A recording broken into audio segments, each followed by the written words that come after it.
بسم اللہ الرحمن الرحیم۔ پھر حضرت اسحاق علیہ السلام نے اپنے بیٹے ایس سے کہا کہ اے ایس، تیری دعا تیرے بھائی یعقوب نے لے لی۔ ایس نے اس بات کو سن کر طیش میں آ کر کہا، میں یعقوب کو مار ڈالوں گا۔ تب حضرت اسحاق علیہ السلام نے کہا، یعقوب کو مت مار، اور میں تیرے لیے بھی دعا کروں گا کہ تیری نسل سے بہت مخلوق پیدا ہو۔ جب حضرت اسحاق علیہ السلام نے حضرت ایس کو دعا دی تو اس کی برکت سے حضرت ایس کی اولاد بہت بڑی، مغرب اور سکندریہ اور دریا کے کنارے تک ان کی اولاد پھیل گئی۔ ایک بیٹے کا نام روم بھی تھا۔ اب جس شہر کا نام روم ہے اور اسی کو استنبول بھی کہتے ہیں، چونکہ یہ شہر انہوں نے ہی بسایا تھا، اس لیے اس شہر کی نسبت بھی انہی کی طرف ہے، اور ان کی اولاد بہت ہے۔ اور حضرت اسحاق علیہ السلام نے تقریباً 160 سال کی عمر میں وفات پائی اور اپنی والدہ حضرت سیرہ خاتون کی قبر کے پاس مدفون ہوئے۔ حضرت اسحاق علیہ السلام کے انتقال کے بعد حضرت یعقوب علیہ السلام ڈر گئے کہ مبادا ایس مجھ مار نہ ڈالے، اور اسی خوف کی وجہ سے وہ سارا دن چھپے رہتے تھے اور رات میں نکلا کرتے تھے۔ اسی طرح تقریباً 1 سال گزر گیا۔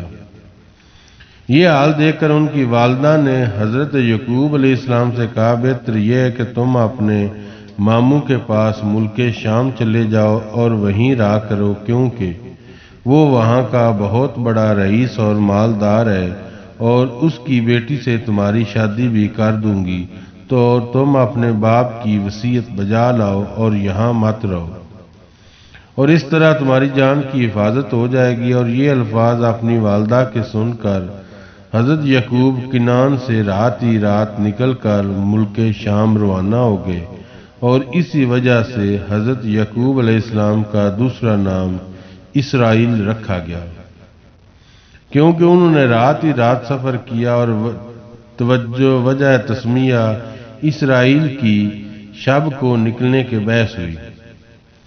اور یعقوب کا نام بے سبب عقب ہونے اپنے بھائی ایس کے ہوا، اور یہ پورا حال توریت میں بھی مرقوم ہے۔ پس دونوں ناموں کی وجہ تسمیہ معلوم ہوگی۔ حضرت یعقوب علیہ السلام جب اپنے ماموں جان کے پاس پہنچے تو انہوں نے حضرت یعقوب کو بہت تسلی و تشفی بھی دی اور کہا، تم یہاں رہو، اور ان کے ماموں ان سے بہت پیار و محبت بھی کرنے لگے۔ حضرت یعقوب کے ماموں کی 2 بیٹیاں تھیں، ایک کا نام لیا اور چھوٹی بیٹی کا نام رحیل تھا، لیکن راحیل نہایت خوبصورت اور حسین و جمیل تھی۔ حضرت یعقوب علیہ السلام نے اپنے ماموں جان سے کہا کہ راحیل کو میرے ساتھ بیاہ دو، اور یہی وصیت بھی میرے باپ کی ہے کہ تم اپنے ماموں جان کی بیٹی سے شادی کرنا۔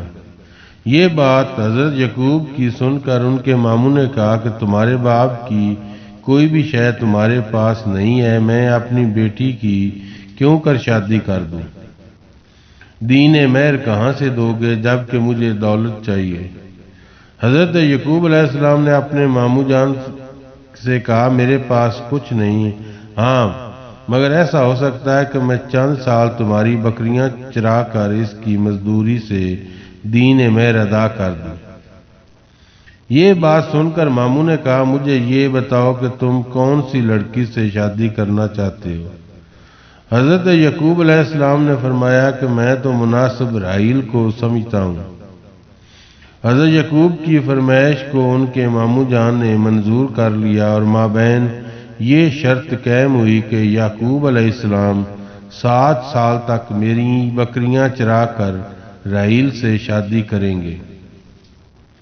جب 7 سال پورے ہو گئے تو حضرت یعقوب نے اپنے ماموں سے درخواست کی کہ اب 7 سال پورے ہو چکے ہیں، اب آپ میرے ساتھ راحیل کی شادی کر دیجیے۔ یہ بات سن کر ماموں نے اپنی بڑی بیٹی کو، جس کا نام لیا تھا، اس کو خلوت میں حضرت یعقوب علیہ السلام کے سپرد کر دیا، حالانکہ شرط شادی کی راحیل سے تھی۔ یعقوب علیہ السلام کے دوسرے دن اپنے ماموں سے جا کر کہا کہ میں لیا کو نہیں چاہتا، آپ سے تو میں نے رحیل کی درخواست کی تھی۔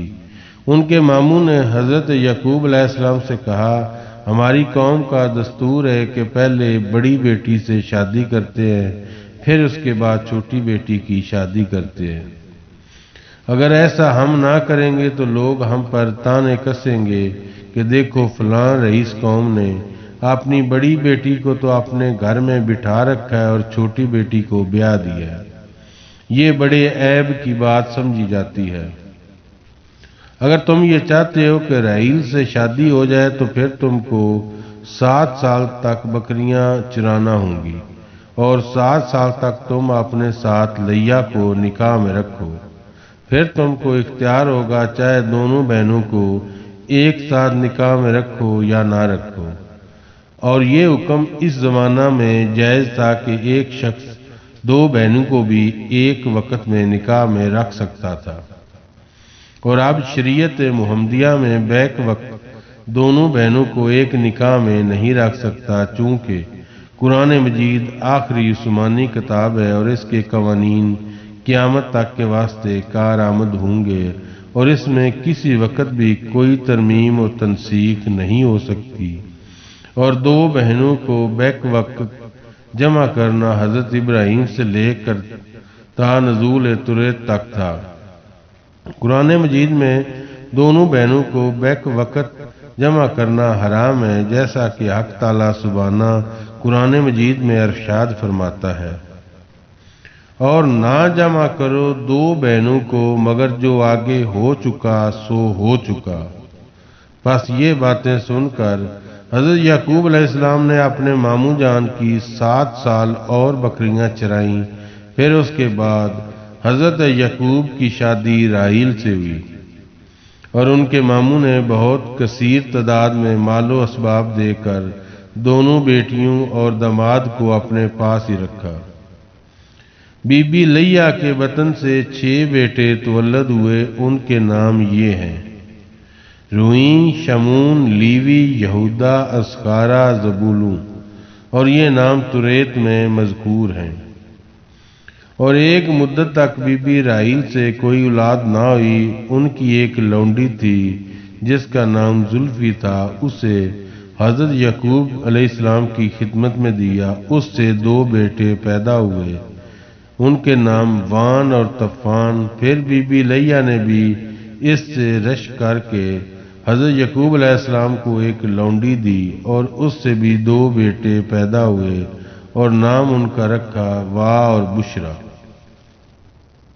پھر کچھ روز بعد بیوی راحیل سے حضرت یوسف علیہ السلام پیدا ہوئے، اور حضرت یوسف علیہ السلام کی خوبصورتی اور حسن و جمال ایسا تھا کہ جس کا وصف اللہ تعالیٰ نے قرآن مجید میں فرمایا ہے۔ پس حضرت یعقوب علیہ السلام کے یوسف علیہ السلام سمیت کل 11 بیٹے تولد ہوئے، اور حضرت یعقوب علیہ السلام اپنے تمام بیٹوں میں یوسف علیہ السلام سے زیادہ پیار کرتے تھے، اور انہی سے بہت زیادہ محبت و انسیت تھی، یہاں تک کہ ایک گھڑی میں اپنی آنکھوں سے جدا نہ کرتے۔ اور یوسف علیہ السلام کی پیدائش اس وقت ہوئی جب حضرت یعقوب علیہ السلام کو کنعان چھوڑے ہوئے تقریباً 21 یا 22 سال ہو گئے تھے، اور حضرت یعقوب علیہ السلام کو اللہ تعالیٰ نے مال و اولاد بہت عنایت فرمائی۔ اچانک دل میں خیال آیا کہ کنعان جا کر اپنی محترمہ والدہ صاحبہ کو دیکھیں اور ان کی خدمت سے مشروب ہوں۔ پس حضرت یعقوب علیہ السلام نے اپنے ماموں جان سے اجازت مانگی، انہوں نے بخوشی اجازت دے دی، اور مال و اسباب بھی بہت سا دے کر دونوں بیٹیوں کو ان کے ہمراہ کر دیا۔ اور حضرت یعقوب علیہ السلام اپنی دونوں بیویوں اور ان کے بچوں اور بہت مال و اسباب اور بہت سے مویشی لے کر کنعان کو چل دیے، اور راستے میں یہ اندیشہ غالب تھا کہ ہنوز عداوت و غصہ ایس کے دل سے نہ گیا ہو، شاید مجھ کو مار ڈالے۔ اسی تفکرات میں پورا سفر طے کر کے شہر کنعان پہنچے۔ اتفاقاً ایس میدان کی طرف شکار کو نکلے تھے، راستے میں ہی ملاقات ہوگی۔ ان کو حضرت یعقوب علیہ السلام نے دور سے ہی پہچان لیا اور حضرت یعقوب علیہ السلام نے اپنے قافلہ والوں سے کہہ دیا، اگر یہ شخص تم لوگوں سے پوچھے کہ یہ مال و اسباب کس کا ہے تو تم یہ کہہ دینا یہ ایس کا ایک غلام تھا، اس کا نام یعقوب تھا، وہ ملک شام میں چلا گیا تھا، یہ سب مال و اسباب اسی کا ہے۔ اور حضرت یعقوب علیہ السلام مارے ڈر کے اپنے قافلے کے اندر چھپے ہوئے آئے تھے۔ جب بکریوں کے صاحبان حضرت ایس کے پاس پہنچے تو ایس نے ان سے دریافت کیا، یہ بکری خانہ کس کا ہے؟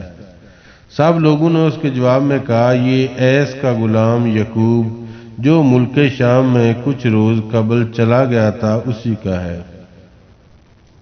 جب ایس نے یعقوب کا نام سنا تو آپ دیدہ ہو کر کہنے لگے، ایس کا یعقوب غلام نہیں بلکہ وہ تو اس کا بھائی ہے، اور وہ مجھے اپنی جان سے زیادہ عزیز اور پیارا ہے۔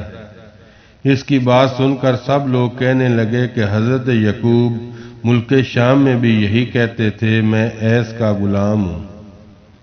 جب حضرت یعقوب نے دور سے دیکھا کہ ایس بہت ہی آبدیدہ ہو رہے ہیں اور نہایت افسوس کر رہے ہیں تو حضرت یعقوب علیہ السلام اپنے قافلے سے الگ ہو کر ایس سے بغل گیر ہوئے اور گود میں لے لیا، اور دونوں بھائی زارو زار خوب روئے۔ ان جو بات کے سبب جو وجوہات تھی آج یہی منزل کر لی، اور پھر دوسرے دن گھر میں تشریف لائے، اور تقریباً 1 سال گزرنے کے بعد بی بی راحیل سے ایک اور بیٹا پیدا ہوا، اس کا نام بنیامین رکھا۔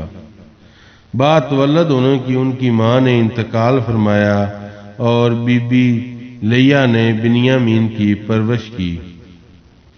لیا اپنے بیٹوں اور یوسف سے زیادہ پیار کرتی تھیں، اور حضرت یعقوب علیہ السلام کے 12 بیٹا پیدا ہونے کے بعد حق تعالیٰ نے پیغمبری عنایت فرمائی۔ تب کنعان میں بہت مخلوق خدا پر ایمان لائی اور ان لوگوں نے ہدایت پائی، اور جب ایس کو ان کی پیغمبری کی دلیل پہنچی تو ان کو بھی یقین ہو گیا۔ پھر ان کو ایک جگہ رہنے کا اتفاق نہیں ہوا، اور ایس نے کہا، بھائی میں نے یہاں ایک مدت گزاری اور ہنوز غریب ہی رہا ہوں، اور تم بھی کچھ روز میرے ساتھ اسی جگہ رہے ہو، اور اب تم یہاں بود و باش اختیار کرو، اور تم اس سرزمین کے پیغمبر بھی، اور میں کسی دوسری جگہ پر جا کر رہوں گا۔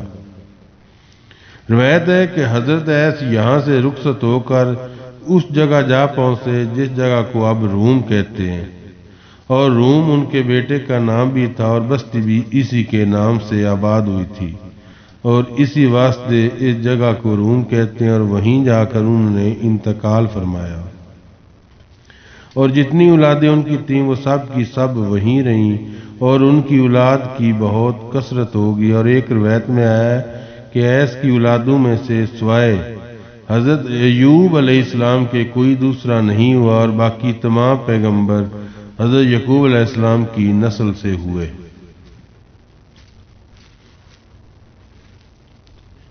حضرت یوسف علیہ السلام، در حقیقت حضرت یوسف علیہ السلام کا واقعہ نہایت اہم اور نصیحت آموز واقعہ ہے، جس کے سننے سے نیک کاموں کی محبت اور گناہوں سے بچنے کی ہدایت اور طبیعت کو فرت حاصل ہوتی ہے، اور کیوں نہ ہو جس کو خدا تعالیٰ نے احسن القصص فرمایا ہے، مثلا سب سے پیارا بیان، سب سے بہترین قصہ، اور علماء متقدمین اور فضلاً متاخرین کی کتابوں میں یہ ذکر آیا ہے، کیونکہ حق سبحانہ تعالیٰ نے حضرت یوسف علیہ السلام کے قصہ کو قرآن مجید میں احسن القصص کہہ کر بیان فرمایا ہے، اور ہمارے رسول اکرم صلی اللہ علیہ وآلہ وسلم کو اس عظیم الشان واقعہ سے خوب واقف فرمایا ہے۔ اللہ قرآن مجید میں فرماتا ہے، ہم آپ سے بہتر قصوں میں سے ایک قصہ بیان کرتے ہیں، اس واسطے کہ بھیجا ہم نے تیری طرف قرآن اور تو تھا پہلے اس سے بے خبر۔ میں سے بعض علماء کرام نے اس سے اختلاف کیا کہ حق تعالیٰ سبحانہ نے اس قصے کو سب قصوں قرآن مجید کا بہتر قصہ کیوں فرمایا؟ اور بعضوں نے یہ کہا یہ قصہ سب پیغمبروں کے قصے سے احسن ہے، اور بعضوں نے کہا صبر جمیل یعقوب علیہ السلام کا قرآن مجید میں مذکور ہے، اور صبر سب سے بہتر چیز ہے، اس لیے اللہ تعالیٰ نے اس قصہ کو احسن کہا۔ اور بعضوں نے یہ بھی کہا کہ پہلی باتیں خواب کی تھیں اور تمام حقیقتیں اس قصہ میں بیان ہوئی ہیں۔ خیر جو کچھ بھی ہو، بہرحال یہ قصہ عجیب و غریب اور نہایت مؤثر ہے۔ اس کے پڑھنے سے ہر انسان نیک بن سکتا ہے اور دنیا کی تمام برائیوں سے محفوظ رہ سکتا ہے۔ اور سورہ یوسف کے نازل ہونے کا سبب یہ تھا کہ ایک روز 7 یہودیوں نے آ کر حضرت عمر بن خطاب سے مباحثہ کیا کہ یعنی یہودیوں نے حضرت عمر رضی اللہ تعالیٰ عنہ سے کہا کہ ہماری تریت بہتر ہے تمہارے قرآن مجید سے۔ حضرت عمر نے فرمایا کہ ہمارا قرآن مجید بہتر ہے تمہاری تریت سے۔ اس کے جواب میں یہودیوں نے کہا حضرت یوسف علیہ السلام کا قصہ توریت میں مذکور ہے اور آپ کے قرآن مجید میں نہیں، دران لکھے وہ بہتر قصوں میں سے ہے۔ حضرت عمر رضی اللہ تعالیٰ اس بات کو سن کر بہت زیادہ رنجیدہ و غمگین ہوئے اور رسول خدا صلی اللہ علیہ وآلہ وسلم کے پاس آئے، مناظرہ کا حال بیان کیا۔ رسول خدا یہ سن کر حضرت عمر رضی اللہ تعالیٰ عنہ کو غمگین دیکھ کر بہت زیادہ متفکر ہوئے۔ اتنے میں حضرت جبرائیل علیہ السلام امین تشریف لے آئے بے حکم رب العالمین اور پورا قصہ حضرت یوسف علیہ السلام کا بیان فرمایا۔ اور قصے کا شروع یہ تھا، حضرت یعقوب علیہ السلام بعد مدت کے شہر کنان میں تشریف لائے اور پھر یہیں مقیم ہوئے، اور بی بی رحیل یعنی والدہ محترمہ حضرت یوسف علیہ السلام کی عمر صرف 5 برس کی تھی اور اپنے 11 بھائیوں میں سب سے زیادہ حسین و جمیل تھے، اور حضرت یعقوب علیہ السلام ان کو سب سے زیادہ پیار کرتے تھے، اور بنیامین اس وقت شیرخوار بچے تھے اور ان کی خالہ لیا نے ان کی پرورش کی تھی۔ اور حضرت یعقوب علیہ السلام کی ایک بہن تھی۔ ایک دن انہوں نے حضرت یعقوب علیہ السلام کے گھر جا کر سب بیٹوں کو دیکھا، لیکن ان کو کسی پر پیار نہ آیا، مگر حضرت یوسف علیہ السلام پر فریفتہ ہو گئیں۔ یہ دیکھ کر حضرت یعقوب علیہ السلام کی بہن نے حضرت یعقوب علیہ السلام سے عرض کی کہ آپ کثیر اولاد ہیں اور آپ کی صرف ایک ہی بیوی ہے، سب بیٹوں کی خدمت ایک بیوی سے نہیں ہو سکتی، لہذا اگر آپ چاہیں تو یہ یوسف کو مجھے دے دیں، ہم اس کو پوری خدمت اور پرورش کر لیں گے۔ حضرت یعقوب علیہ السلام نے بہن کی فرمائش پر حضرت کو ان کے سپرد کیا، اور وہ حضرت یوسف علیہ السلام کو اپنے گھر لے گئی اور ان کی پرورش بہت ہی ناز و نعم سے کرنے لگی۔ ادھر حضرت یعقوب علیہ السلام کا یوسف علیہ السلام کو دیکھنے کے لیے ہر گھڑی دل تڑپتا رہتا، اور وہ فرط محبت میں اپنی بہن کے گھر جا کر دیکھ آتے تھے، اور اسی طرح روز بروز حضرت یعقوب علیہ السلام کی محبت یوسف علیہ السلام سے زیادہ بڑھنے لگی۔ تب بہن سے کہا کہ میں بغیر یوسف کے ایک ساتھ بھی نہیں رہ سکتا، میرے پاس ہی یوسف کو بھیج دو۔ اس بات کو سن کر ان کی ہمشیرہ نے کہا میں بھی بغیر یوسف کے نہیں رہ سکتی۔ اس پر حضرت یعقوب علیہ السلام نے فرمایا اچھا ایسا کرو، یوسف 1 ہفتہ تمہارے پاس رہے اور 1 ہفتہ میرے پاس۔ انہوں نے کہا اچھا پہلا ہفتہ میرے پاس ہی رہے گا۔ حضرت یعقوب علیہ السلام نے یہ بھی منظور کر لیا، اور ایک روایت میں ہے کہ ابراہیم خلیل اللہ کا ایک کمر بند تھا۔ حضرت یعقوب علیہ السلام کی بڑی بہن کو وہ کمر بند اپنے دادا کی میراث سے ان کے حصے میں پہنچا تھا، اور اسی کمر بند سے حضرت ابراہیم علیہ السلام نے بے وقت قربانی حضرت اسماعیل علیہ السلام کے ہاتھ پاؤں باندھے تھے۔ جب حضرت یوسف علیہ السلام اپنی پھوپھی کے گھر میں 7 دن رہے، اس کے بعد حضرت یعقوب نے ان کو طلب کیا، تب ان کی بہن نے ہیلا سازی کی تاکہ یوسف کو ان کے باپ نہ لے جا سکیں۔ وہی کمر بند حضرت یوسف کی کمر میں چھپا کر کپڑے کے تلے باندھ دیا تھا کہ یوسف کو کسی بہانے سے چور بنا کر پھر اپنے گھر لے آؤں۔ اور اس وقت کی شریعت علیہ میں یہ قانون تھا کہ جو کوئی کسی کی چیز چراتا اور پکڑا جاتا تو وہ شخص صاحب مال کا غلام ہو جاتا۔ پس بعد 7 دن حضرت یعقوب علیہ السلام نے حضرت یوسف علیہ السلام کو منگوایا۔ پھر ان کی بہن نے ہیلا کر کے یعقوب علیہ السلام سے آ کر کہا، میرے باپ کا کمر بند گم ہو گیا اور یقین ہے کہ یوسف کے ہمراہ جو لوگ تھے انہوں نے چرایا ہے۔